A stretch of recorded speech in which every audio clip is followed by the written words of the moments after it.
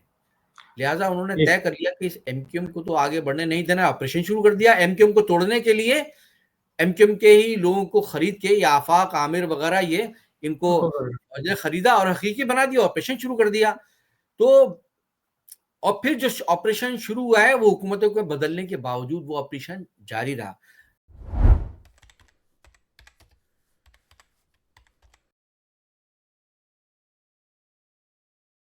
دوسری بات آپ کی, جب مسلسل اسٹیبلشمنٹ مار رہی ہے جس کے ہاتھ میں سب کچھ ہے, تو مسائل کیسے حل ہوں گے؟ انہوں نے تو مسائل کو اور بڑھا دیا ہے اور دوبارہ سے ہمیں مہاجروں کو کراچی, حیدرآباد, شہری علاقوں کو اسی 70 کی دہائی میں پہنچا دیا ہے.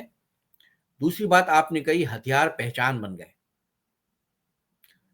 کبھی آپ اس پروگرام سے ہٹ کرنا 14 دسمبر 1986 کو آپ اس کے بعد پیدا ہوئے نا؟ نہیں, میں 77 میں پیدا ہوں سر. 77 میں پیدا ہوئے جی.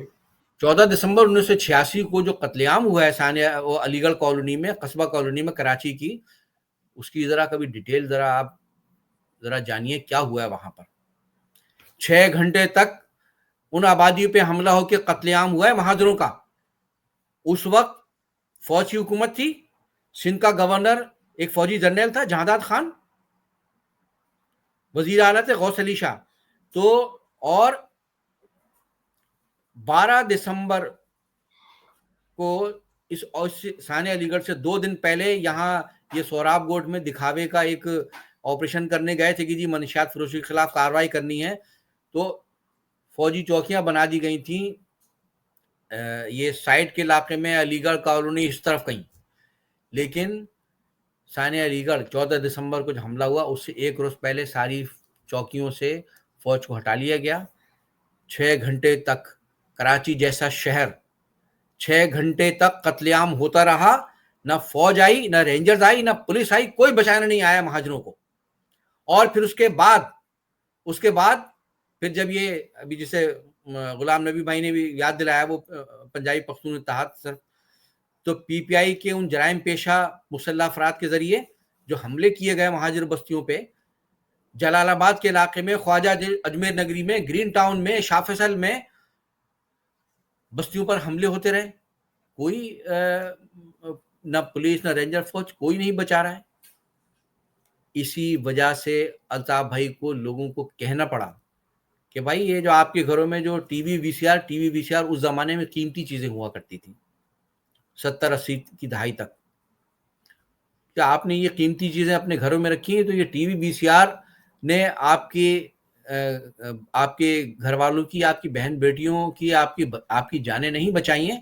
انہیں بیچو, لائسنس بناؤ اور اپنی حفاظت کے لیے اسلحہ رکھو.